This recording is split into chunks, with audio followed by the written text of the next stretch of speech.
A sustentabilidade e o meio ambiente estão em alta por causa da realização da COP30 em Belém.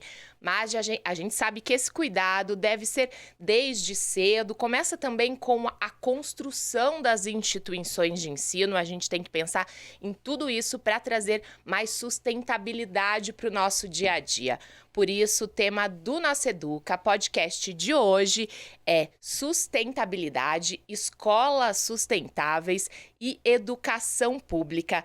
Mas antes de começar o nosso bate-papo, eu peço para você curtir aqui o vídeo, se ainda não for inscrito, se inscrever no canal para que possamos continuar com esse projeto, combinado?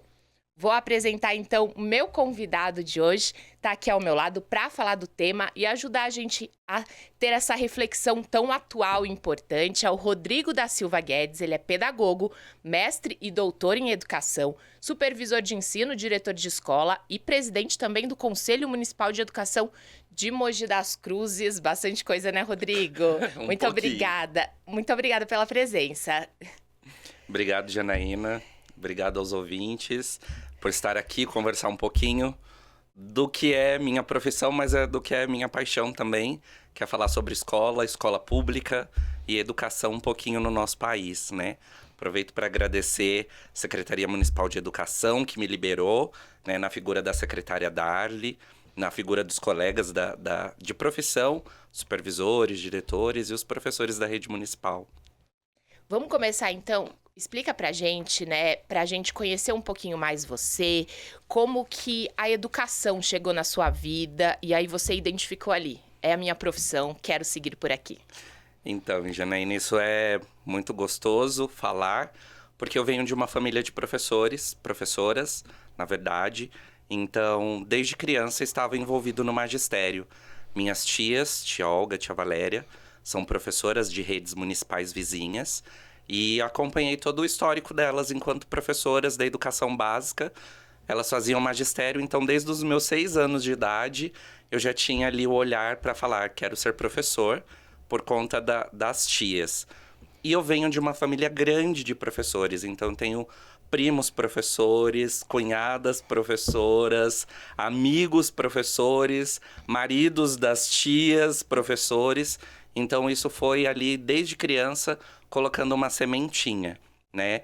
E um outro ponto é a participação da minha avó na minha educação, tanto religiosa quanto profissional, né? Minha avó, ela não sabe ler e escrever com tanta proficiência, né? Com tanta autonomia, mas fez até a 4ª série e eu falo que ela é uma mestra da vida, né? E isso me ajudou muito. Ela foi catequista na igreja e ela foi ali semeando um pouquinho desse brilho no olhar para a educação.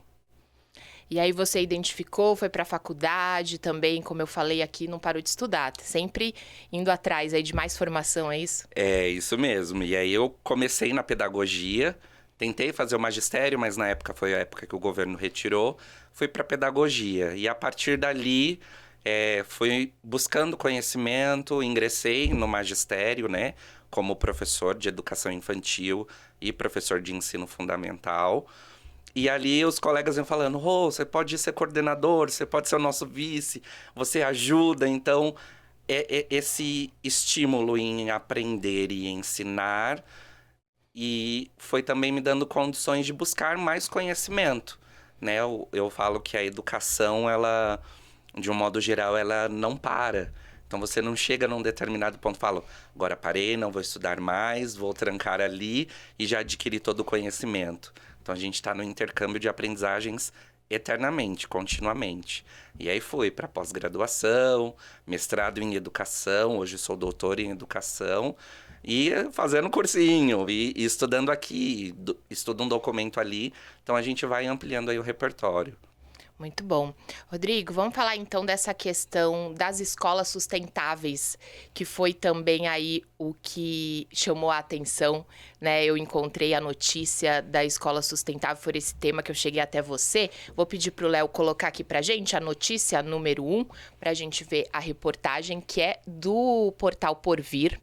Aí fala, né, como construir e investir na infraestrutura de uma escola sustentável.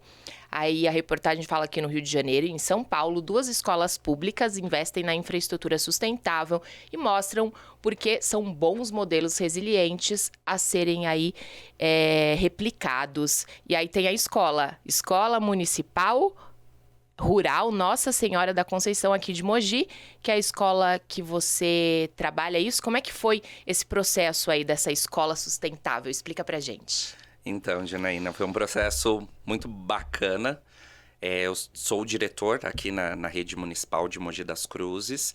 E no processo de remoção de escolha de escola, eu escolhi escolas rurais. Aqui em Mogi nós somos os diretores de escolas rurais, compõem 2 escolas, é chamado de núcleo.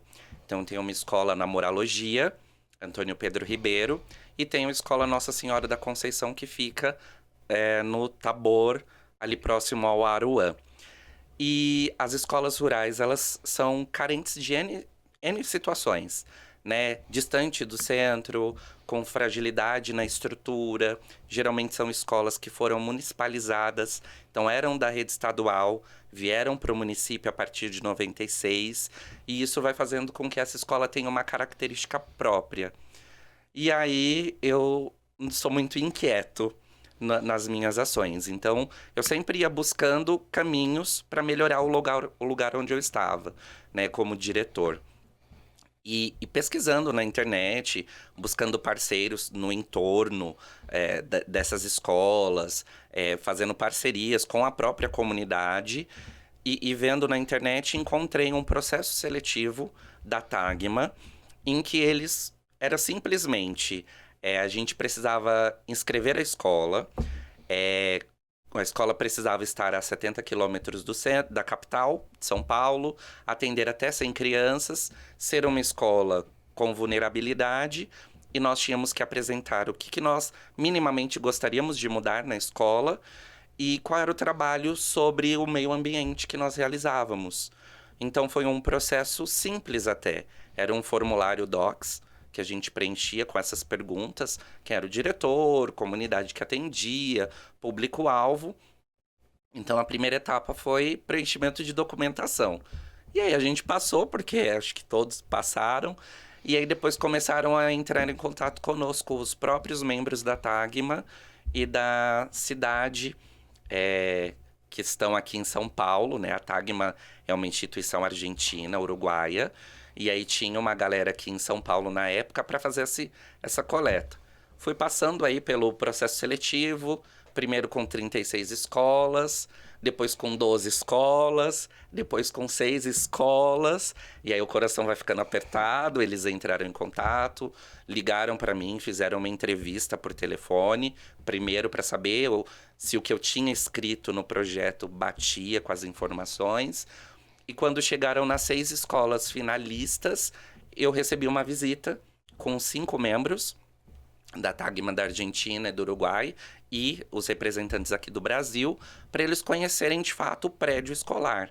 E aí, a partir dessa visita, nós ficamos entre as duas. Então, foi a escola de Mogi das Cruzes disputando com uma escola de Bragança Paulista, né? E aí foi onde eu falei, tá acontecendo de verdade, né?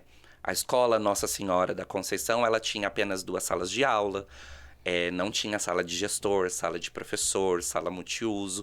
Então, era uma escola que atendia um público de 80 crianças em 2 espaços, em 2 períodos. Nós tínhamos muitas fragilidades estruturais, mas o trabalho ambiental já acontecia, né? Com as questões da horta, nós tínhamos as professoras que faziam todo um trabalho para cuidar do meio ambiente, qual era a repercussão na casa.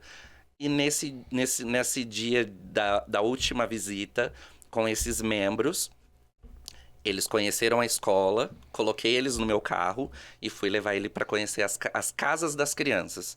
Então, como diretor, eu brinco que eu não sou o diretor de gabinete. E fui levando até o trajeto do transporte, onde morava cada criança, como que a gente fazia o atendimento pedagógico e o atendimento às necessidades do bairro, do entorno. E aí eu acho que isso trouxe aí a nossa finalização. No dia seguinte, a gente foi recebido com um telefonema. Eles falaram: diretor, sua escola foi selecionada. E aí foi outra correria para acionar a prefeitura, acionar a Secretaria de Educação, que de prontidão já começaram as tratativas para fazer aí os trâmites legais, né? E aí o que foi feito ali na escola? É toda uma reestruturação? Como que funcionou? Sim, nossa reestruturação escolar, ela foi, eu costumo dizer, do micro ao macro. Então, foi implantado energia solar, aumentaram salas de aula, aumentou uma sala de aula, ampliando o público atendido de ensino fundamental. Trouxemos uma sala octagonal, feita em taipa de pilão, né, com o próprio solo da escola, eles construíram as paredes. Essa construção trouxe um teto verde, trouxe sala de gestão, sala administrativa, sala de professores, banheiros adaptados, todo um encanamento sustentável de captação de água da chuva e também a captação da água potável, que aí a escola vai ali modificando dentro da necessidade. A ampliação da horta, né? Não só a gente tinha dois canteiros, a gente aumentou os canteiros, aumentamos os nossos canteiros de compostagem. Temos uma cisterna que faz essa captação, que era o antigo poço, então ele faz a captação da água da chuva, armazena e redistribui para a escola, e fez todo o encanamento para esgotamento que até então não tinha. Então hoje a água, todo o esgoto da escola, ele vai para o rio, mas ele vai tratado. Então a própria escola tem todo o encanamento que faz o tratamento das águas cinzas da escola. Isso tudo é bem recente, né, Rodrigo? Como é que Sim. você tem percebido ali no dia a dia também essa questão do incentivo, tanto para profissionais quanto para alunos? Faz toda a diferença. Faz toda a diferença.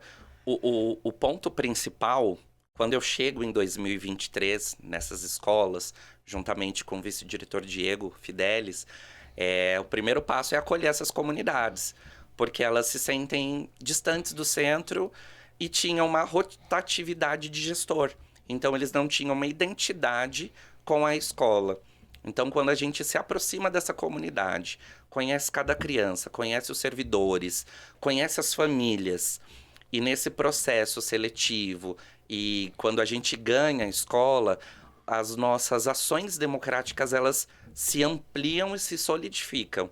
Então, nós tivemos reuniões com as próprias crianças, para que eles pudessem desenhar quais espaços eles queriam ampliar, e nós tivemos reuniões seguidas com a comunidade escolar, com o entorno da escola e com o poder público. Então, nós estávamos o ano passado com diversas reuniões, conversando, participação, escutando, todo mundo dando a opinião. E esse processo de participação, esse processo democrático, faz com que a escola se afirme como escola, como uma instituição que tem todo um trabalho pedagógico. Além de aproximar a comunidade, a gente começou a ver o reflexo na aprendizagem das nossas crianças. Pelo fato de que o pertencimento, o professor ele também começa a identificar esse espaço como um espaço saudável e acolhedor. Então, reduz as faltas docentes, né? Aproxima o professor da família, e isso vai refletindo no currículo, no que a criança vai aprendendo ali cotidianamente. Não somente na leitura, na escrita e nos cálculos, mas também na relação interpessoal que ela constrói com a escola, com o colega e com o entorno. Muito bom. Vamos continuar falando de sustentabilidade. Agora, da COP30 aconteceu agora aqui no Brasil. Deve ter acompanhado também a repercussão, né? O que você acredita que essa conferência, estando sendo realizada no Brasil, o que ela traz, o que ela reflete na educação aqui no nosso país? Olha, Janaína, eu falo que eu fui olhar, eu fui estudar um pouquinho a COP30 aí nas duas vertentes. Nós tivemos tanto os pontos positivos, as críticas positivas, quanto as críticas negativas. E cada um com seus apontamentos, com suas falas. Mas o que a gente não pode negar é a necessidade de falar da Amazônia na Amazônia. De falar das questões ambientais num país em que nós temos uma diversidade ambiental e uma riqueza ambiental, né? Nós temos água potável, ainda temos no nosso país, e a partir do momento que a COP30 traz todo um repertório de outros países para identificar de onde nós estamos falando e sobre o que nós estamos falando, isso traz uma segurança e também uma preocupação com as questões ambientais, né? Sobre a camada de ozônio, sobre o aquecimento global e como isso reflete nas nossas ações, seja nas nossas ações cotidianas, no nosso lar, como também nas ações da escola. Então, a escola sustentável, ela pôde, de fato, ter essa relação do que nós vivemos com as crianças ali no espaço escolar e o que o Brasil estava vivenciando de um olhar macro sobre essa discussão da sustentabilidade que é tão atual e tão necessário. Essa questão da aproximação, como o evento aconteceu aqui, aí as crianças, jovens, vendo, também traz acho que um cuidado maior também para olhar para esse meio ambiente. Sim, e até mesmo falas, né? Nossa, igual a gente discutiu aqui, né, diretor? Tá acontecendo. Então a gente começa a perceber que essas articulações que vieram aqui no micro das crianças verem a obra acontecendo, verem as paredes da escola sendo construídas com um pensamento de sustentabilidade e elas fazerem esse interlink, né, esse hiperlink com o que estava sendo discutido no Brasil e para o mundo, isso dá essa vontade deles estar discutindo a sustentabilidade e também entender essa preocupação não só com o local, mas com o global. Com certeza, muito bom. Eu destaquei outra notícia para o Rodrigo comentar, vamos ver aqui na tela, Léo vai colocar aqui para gente, sobre apagão docente. Rodrigo, o Brasil hoje tem cerca de 2,4 milhões de professores na educação básica, que atendem a 47,3 milhões de estudantes, isso segundo o censo da educação básica de 2023. Mas existe uma defasagem grande, né? E de acordo aí com uma pesquisa do Instituto Semesp, se nada for feito para reverter esse quadro, o Brasil terá um déficit de 235 mil professores no ano de 2040. Você que está ali dentro da educação, como que vê essa situação, essa preocupação? Esses dados são de 2023, mas a gente sabe que são, né, ainda recentes, ainda reflete. Existe mesmo essa preocupação? Como que é? Então, Janaína, eu costumo dizer que esses dados são desde 1960, 1970. Que a gente tem alguns autores já da época que narravam a falta do professor a longo prazo. Então, como doutor em educação, fui me aprofundando em algumas teorias que falavam que a sociedade ia chegar num ponto... tem até um livro que se chama Sociedade Sem Escolas, porque já era sinalizado lá há muito tempo atrás que nós chegaríamos nesse ponto. E é um processo histórico, né, de desvalorização do magistério, um processo histórico de... Eu sempre falo que eu coloco, às vezes, os dedos nas feridas para discutir.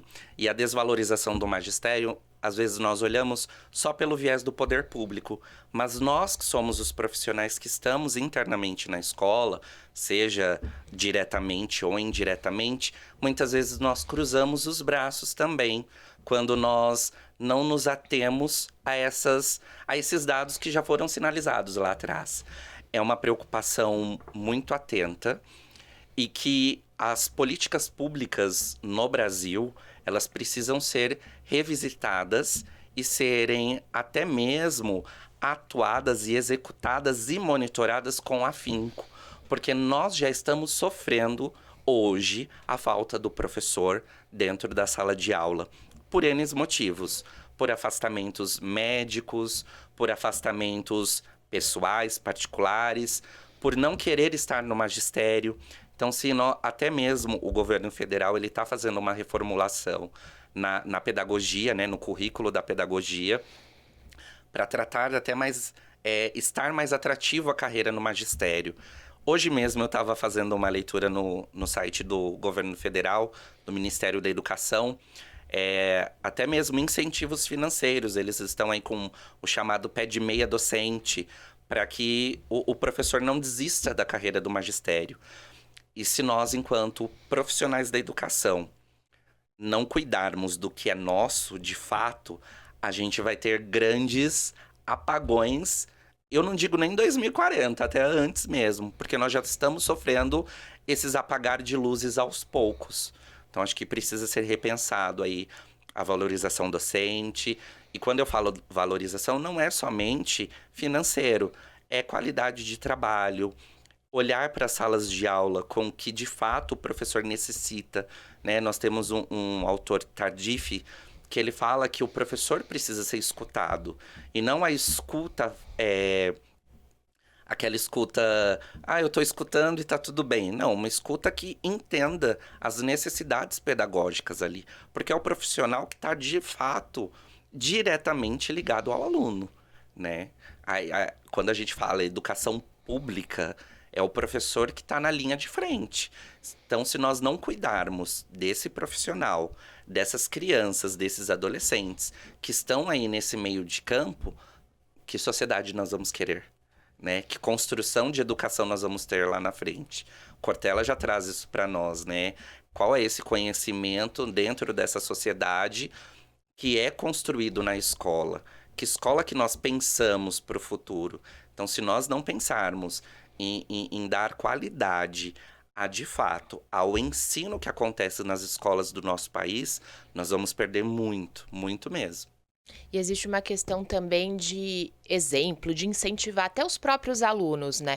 Quando, acredito que para você como educador, quando o aluno fala, eu quero ser professor, quero trabalhar, vem o orgulho. E como é que tá isso aí no dia a dia? E isso a gente muitas vezes não tem, porque o aluno muitas vezes ele vê o professor que falta, o professor que não está presente, ou o professor que está desmotivado, ou a própria sociedade que desvaloriza o papel do professor, né? Muitas vezes as famílias também deixaram de compreender qual é o papel da escola enquanto instituição social, enquanto instituição que trabalha com a aprendizagem, né, para algumas querências individuais.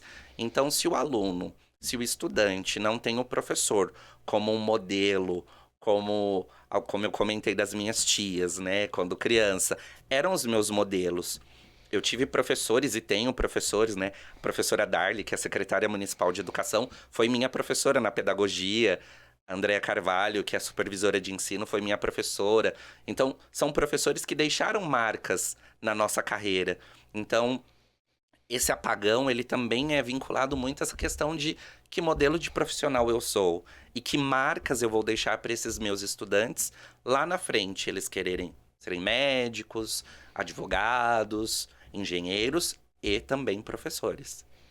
E é interessante a gente falar, né, Rodrigo, porque a carreira da educação, ela também existem muitas possibilidades. A pessoa que faz pedagogia ou que faz, né, letras, história, enfim, existe um campo aí de atuação que também pode, deixando claro aí, servir de exemplo também para os alunos, não só necessariamente só ficar na sala de aula, dá para se fazer outras coisas também, né? Sim, quando a gente pega especificamente o campo da pedagogia, hoje nós temos a pedagogia hospitalar, a pedagogia empresarial. Então, o pedagogo é aquela pessoa que vai trabalhar não somente com o ensinar e o aprender, mas como as relações humanas se dão nesse processo de ensinar e aprender, não necessariamente na escola, mas nos outros campos da sociedade, né? A mesma coisa o profissional de letras, né? Ele pode vir para uma redação de jornalismo, ele pode atuar como escriturário num instituto ou mesmo como um escrivão numa delegacia. Então, existem possibilidades socialmente que precisam ser divulgadas. Qual é o caminho das licenciaturas? Com certeza. Rodrigo, você é presidente, né, do Conselho Municipal de Educação. Como que funciona um conselho? Explica pra gente. Acho que as pessoas sabem que um conselho existe, mas não necessariamente como funciona. Legal, Janaína. Muito bacana, né? Para todo mundo ver que o Rodrigo é 1000 facetas na área da educação. O Conselho Municipal de Educação é um colegiado formado por pares, né? Então, quando a gente fala em pares, os pares dos diretores, pares de professores, pares de famílias, de crianças que estudam no município, pares de servidores da rede estadual, das universidades, de instituições de educação, de instituições do terceiro setor, como SESI, SENAI. Então, o Conselho Municipal de Educação é um colegiado. No caso da rede municipal, nós somos eleitos. Então, abre um chamamento público para a rede municipal, os professores, os servidores, os diretores, os técnicos da Secretaria de Educação se candidatam e os pares elegem quem acessa o conselho. Então, fui eleito pelos pares de diretores para estar no colegiado. Ao chegar no colegiado, os membros, os conselheiros, elegem um presidente.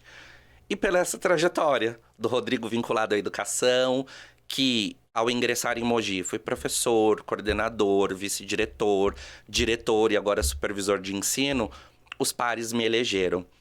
O Conselho Municipal de Educação tem a finalidade de deliberar ações, propor, normatizar, escutar a sociedade de um modo geral para pensar em educação, não a educação no sistema de ensino municipal, mas a educação em Mogi das Cruzes, né?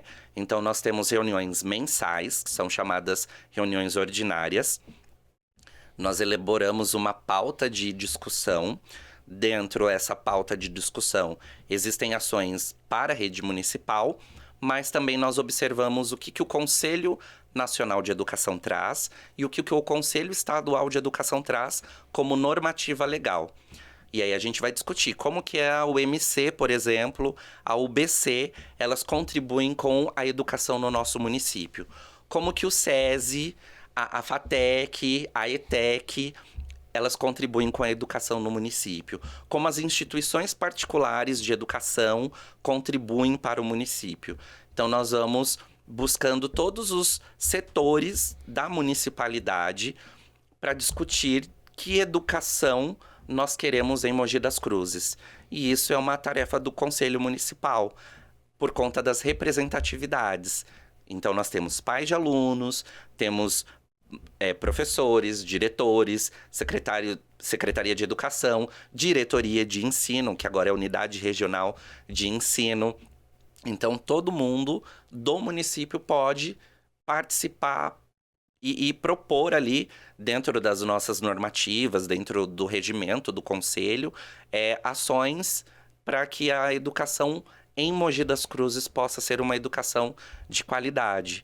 Então, é um olhar macro e uma aproximação muito grande, né? Até quando eu fui eleito, não imaginava onde eu estaria entrando, né? E ali é estudo consequente. Então, eu tenho que estar muito alinhado ao que o governo federal está propondo, por exemplo, para a educação infantil. O que o governo estadual está propondo para a rede estadual, para as escolas integrais. Porque é a partir dessas normativas das instâncias superiores que o conselho do município vai pensar em ações junto com a Secretaria de Educação e junto com a Unidade Regional de Ensino. Uma atuação aí bem ampla, né? Demais. Muito bacana. Esse ano não tem como a gente não falar da lei de restrição de celular em sala de aula. Você falando então do conselho também, acredito que isso tenha sido discutido. Não tem como. Como é que você avalia essa lei, essa implantação? Então, eu vejo assim, Janaína. O pós-pandemia trouxe um vício em rede social, né? Na vida social muito grande relacionado às telas. Então, nós passamos a resolver a nossa vida pelo WhatsApp, pelas redes sociais, pela tecnologia, sobretudo o smartphone que está nas nossas mãos, né, o telefone. E quando volta a vida escolar normal, isso está muito presente. E uma maneira de afrontar a escola ou não, e também não saber o uso desse equipamento, trouxe grandes complicações no pós-pandemia. E aí, por isso que o governo federal traz aí a restrição dessa tecnologia, mas não uma restrição para prejudicar, mas para que a gente possa fazer uma reflexão sobre como eu ensino os servidores, os professores, juntamente com os estudantes, a fazer com que a tecnologia, com que o celular esteja a favor da aprendizagem, esteja a favor de uma vida em sociedade melhor, né? A gente costuma ver que qualquer meme, qualquer comentário numa rede social vira um boom hoje em dia, né? Qualquer ação de alguma pessoa vira um disparate nas redes sociais, muitas vezes até criminosas. Então, quando vem uma legislação que restringe, a gente precisa pensar o porquê que está restringindo. E não é o restringir por restringir, mas apenas para resguardar tanto os estudantes, que se a gente for pensar no Estatuto da Criança e do Adolescente, precisam estar resguardados, como os servidores que atuam na educação frente a esse processo de ensino e aprendizagem. E também tem a questão do foco, né, Rodrigo? Porque se o estudante está ali com o celular, fica o tempo inteiro olhando, não tem como prestar atenção na aula. Exatamente, Janaína. E hoje, até mesmo pós a legislação que faz a proibição, nós temos um estudo de referenciais teóricos e até mesmo de normativas do governo federal sobre o impacto do uso de telas no desenvolvimento das nossas crianças. Então, quando a gente pensa na educação infantil, nos anos iniciais do ensino fundamental, que a criança ela precisa experimentar, experienciar, manipular diversos materiais, diversos equipamentos, ela simplesmente só está utilizando ou indicador ou polegar. Não só isso, também como a visão. Então, nós mesmos, na pandemia, eu mesmo passei a usar óculos pós-pandemia. Mas por quê? Tela azul. Direto ali ligada à nossa vida em sociedade. Então, acho que entra muito nisso que você trouxe também, né? Essa questão do foco, das respostas rápidas, que é a internet, que o telefone nos traz, e acaba deixando o processamento cognitivo de lado, que é o papel da escola, desenvolver a cognição nas crianças. Não que não possa se usar o celular, Sim. mas de uma forma consciente e responsável. Exatamente. Vamos falar um pouquinho de inteligência artificial, então, falando de tecnologia, né? Recentemente, Rodrigo, eu li nas redes sociais, uma professora relatou que ela recebeu, pediu de lição de casa e recebeu 4 redações iguaizinhas dos alunos. E é uma questão, uso de inteligência artificial, com certeza.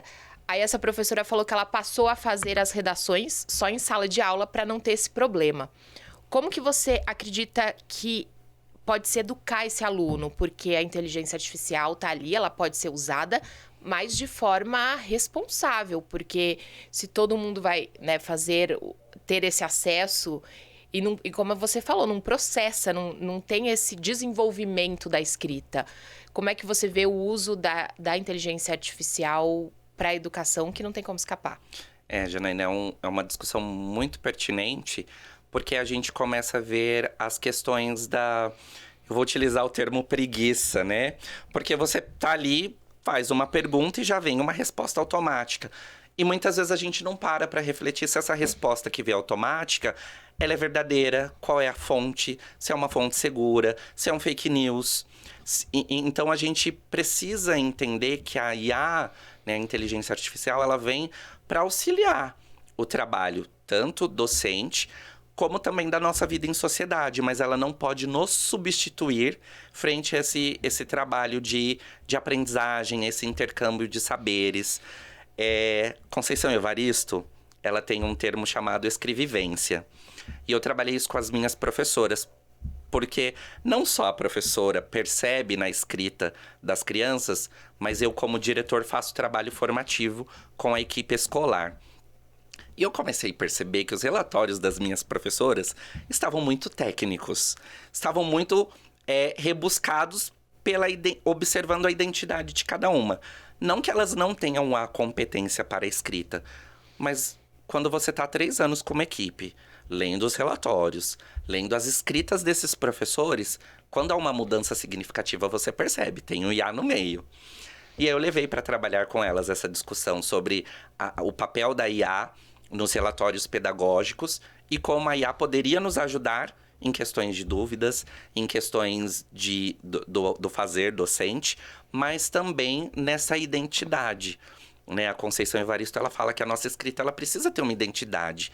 Tem uma característica do Rodrigo ao escrever um determinado texto, ao escrever ao verbalizar, né? E quando a gente transfere essa identidade para a tecnologia, eu estou deixando de pensar, eu estou deixando de refletir, eu estou deixando de fazer o meu papel enquanto ser humano, né? E estou transferindo para uma tecnologia. E a tecnologia ela vem para nos auxiliar numa dúvida, num levantamento de hipóteses, em tantas outras questões. Mas eu falo, né? Jamais a IA vai nos substituir. Porque quem vai usar a IA somos nós, refletindo o trabalho dela na nossa vida em sociedade e, sobretudo, no espaço escolar. Né? Então, acho que o professor ele tem esse caminho de ensinar os alunos como que a IA pode ajudar na escrita de uma redação, né? Ajudar, talvez, numa ideia, num argumento, num exemplo, mas não para construir o texto inteiro. Exatamente. Trazer sinônimos, trazerem como a gente poderia adequar um texto em outra linguagem. Então, a IA ela vai facilitar algumas questões que a gente fazia ali milimetricamente, digamos, à mão, né? Mas não substituir, né? Não pedir um texto e entregar para a professora. Tem um videozinho que tá circulando nas redes sociais de um menininho que ele leva a atividade de casa. É uma tabuada, são algumas operações matemáticas. Aí ele chega pra Alexa, aí bem baixinho para os pais não ouvir. Alexa, quanto é 4 vezes 2? E aí a Alexa responde. Aí ele vai no caderno e coloca ali. Então, ele percebeu a funcionalidade da IA, né, da tecnologia, mas ele deixou de pensar de como fazer essa multiplicação, como chegar num resultado por meio do que ele próprio aprendeu junto à professora. Né? Então, acho que a gente pensar nesse caminho.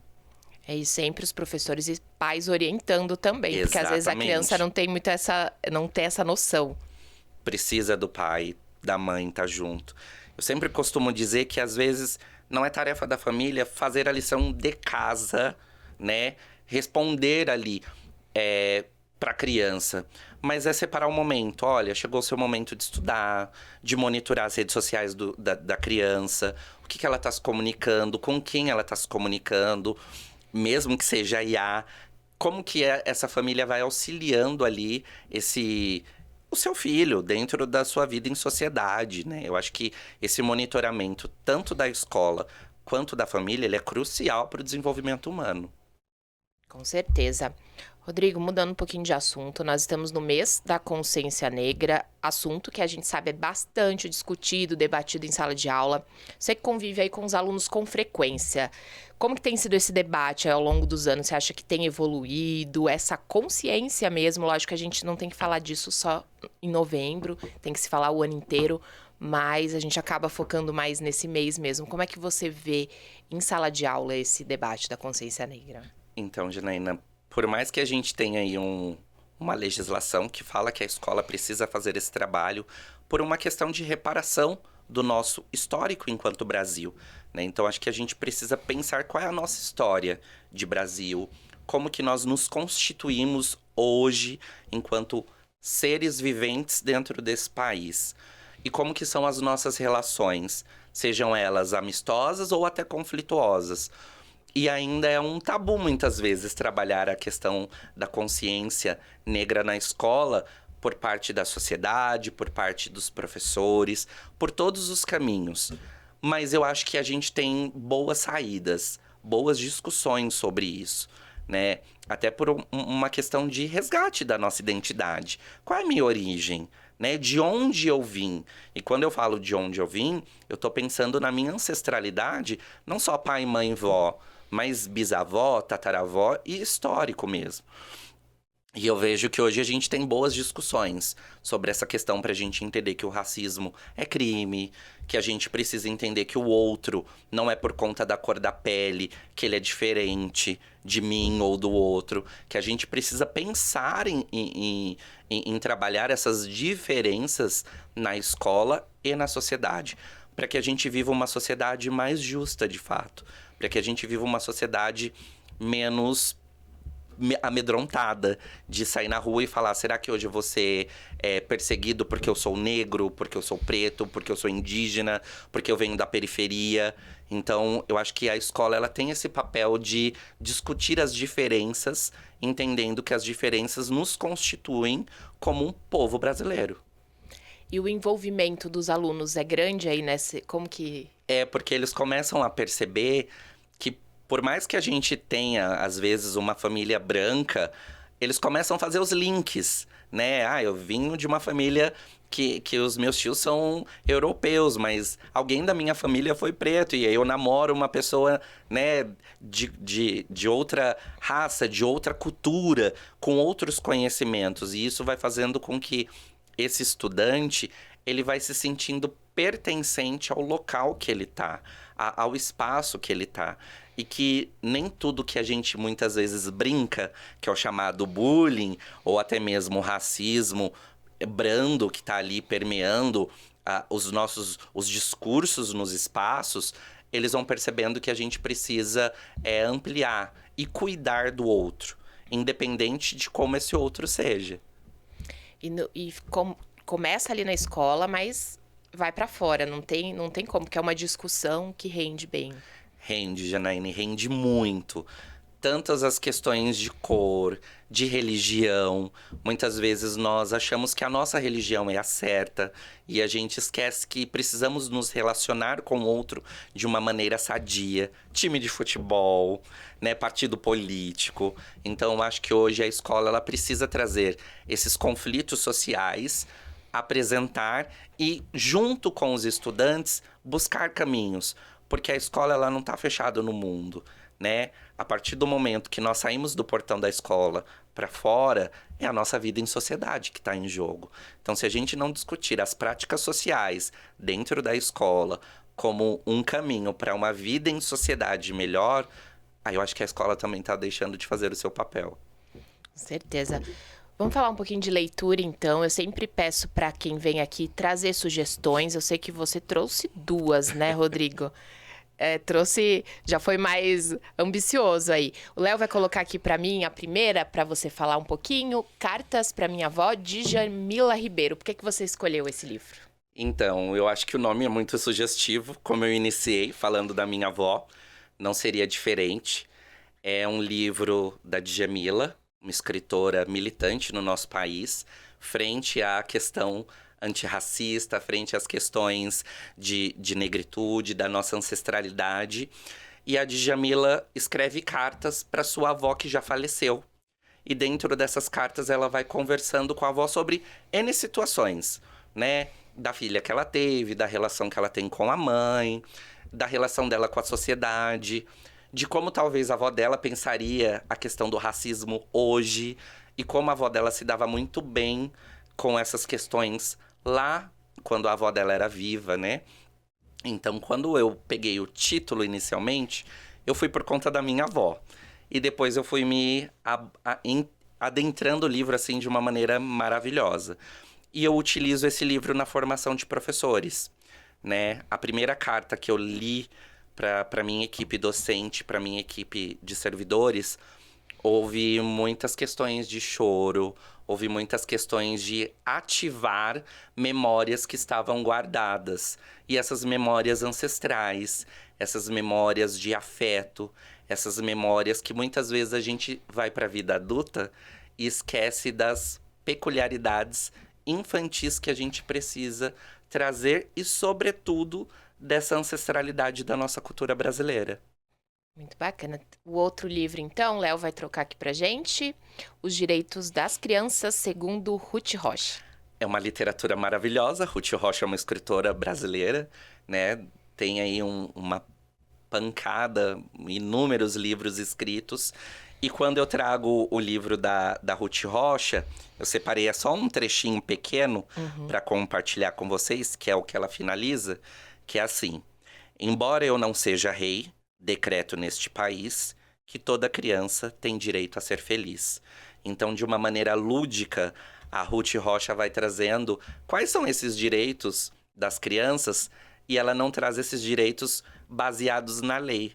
ela traz esses direitos baseados no afeto, no carinho, nos aconchegos familiares, nas brincâncias dessas crianças nas suas infâncias. Então, o título parece que a gente vai falar de lei, e na verdade não é uma lei legalista, mas sim uma lei que aconchega essa criança e que faz nós adultos a voltarmos a pensar no nosso pijama, nas nossas brincadeiras da infância. Então, eu não poderia deixar de compartilhar 2 literaturas, uma para os adultos e uma para as nossas crianças internas. Muito bom. Eu também trouxe uma sugestão aqui, eu também sempre trago. Você falou da Djamila, eu também trouxe da Djamila, que a gente está no mês, então, da consciência. Pequeno Manual Antirracista. O título já é bem autoexplicativo, mas eu acho que esse livro todo mundo tem que ter, tem que ler, sempre olhar, né, dar uma folheada, porque a gente precisa ter essa consciência e, como você falou, a Djamila, por ser uma ativista, então ela traz aqui orientações muito importantes e essenciais para todo mundo. Exatamente. E a Djamila, o que eu curto muito na literatura da Djamila é a fala simples, acessível, mas que toca o nosso coração, que toca os nossos afetos e traz um olhar de motivação para pensar em uma outra sociedade. Com certeza. A gente tá indo pro final, Rodrigo. Bastante assunto, passa rápido, né? Eu falei no começo do podcast da sua formação profissional, mestrado, doutorado, as especializações.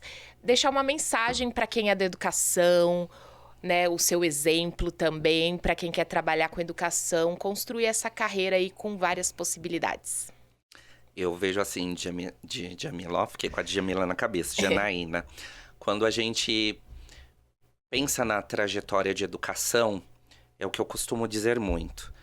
E quando eu falo essa questão da formação profissional, né? Ir para a pós-graduação lato sensu, ir para o mestrado em educação, para o doutorado em educação, por uma militância mesmo em discutir que quem tem que falar sobre educação é quem estuda educação e quem vive educação. Por muitos tempos, na nossa história brasileira de educação, nós estamos deixando os economistas falarem da escola pública. Nós estamos deixando os matemáticos falarem da escola pública. Nós estamos deixando os bancários falarem da escola pública. E o professor não está falando sobre a escola pública. E é ele que está lá dentro.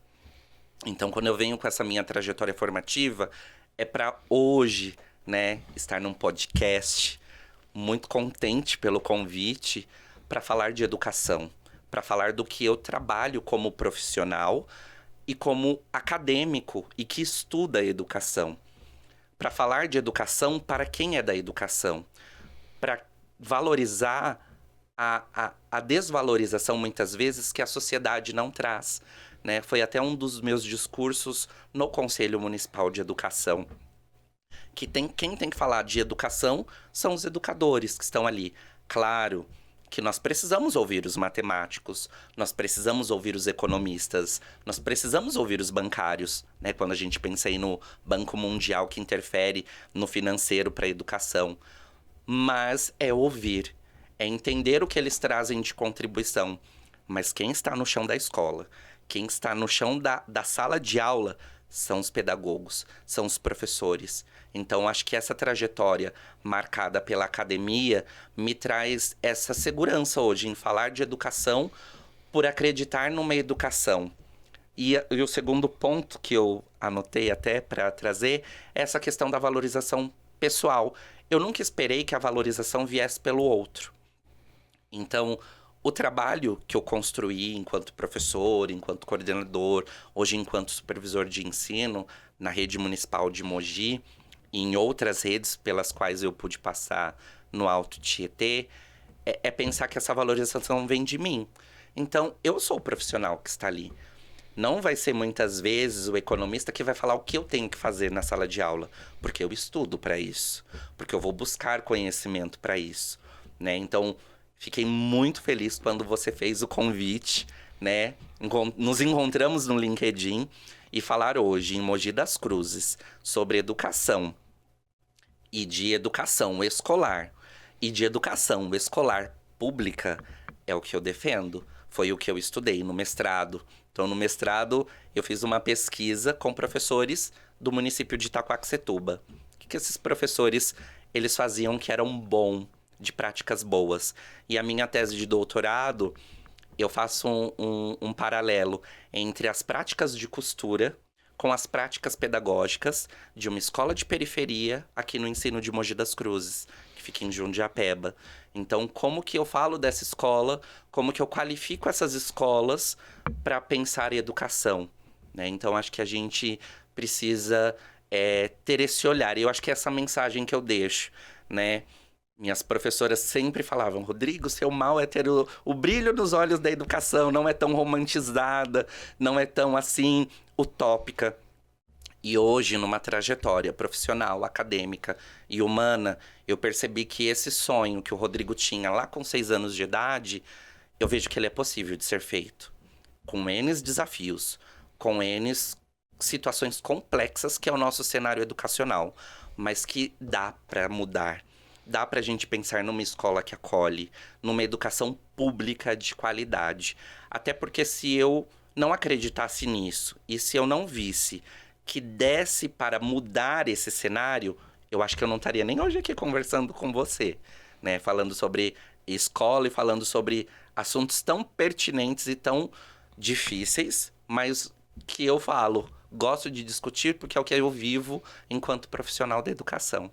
Então podemos ter otimismo aí para o futuro da educação. Podemos, se depender de mim, como profissional e daqueles que a gente vai construindo ao lado, como colega de trabalho, como colega de profissional, eu acho que a gente tem ganhos na educação, sim. Porque se eu deixar o pessimismo me atingir, já diz Mário Sérgio Cortella, eu não tenho necessidade de continuar, nem vivendo. Então, eu acho que a gente precisa ter um otimismo com o pé no chão. Qual é a nossa escola real, possível e que pode ser melhorada? Ótimo. Rodrigo, como que as pessoas podem te encontrar nas redes sociais também, se quiser conversar, trocar mais um pouquinho, né, de assunto com você? Eu tô no LinkedIn, Rodrigo Guedes, Facebook, Instagram. Então, achem lá, Rodrigo Guedes. Geralmente, quando coloca é o primeiro, né? Tá, Rodrigo, acho que ponto Guedes, uma coisa assim, se eu não me engano. Mas estou lá nas redes sociais, gosto muito de compartilhar, conversar sobre educação, porque a gente amplia o nosso olhar. Ter esse olhar de intercâmbio com o outro faz a gente amadurecer, não só como profissional, mas como ser humano. Com certeza. Muito obrigada, viu? Aprendi bastante com você essa troca aqui. A gente incentiva também a seguir em frente falando de educação com o meu projeto que eu comecei esse ano. Muito obrigada. Eu que agradeço, Janaína, agradeço os ouvintes que dedicaram aí uns minutinhos para ouvir o Rodrigo que fala pelos cotovelos. Novamente agradeço aos colegas de trabalho que estavam ansiosos e ficam curiosos para saber o que está acontecendo. E a minha secretária municipal de educação que me disponibilizou estar aqui, né, para poder também estar falando e também não falar algo que fuja ali da nossa função. E obrigado mesmo, Janaína. Fico muito contente pelo convite. Eu que agradeço. Agradeço também a você que acompanhou mais um episódio do nosso Educa Podcast e até o nosso próximo episódio. Tchau, tchau.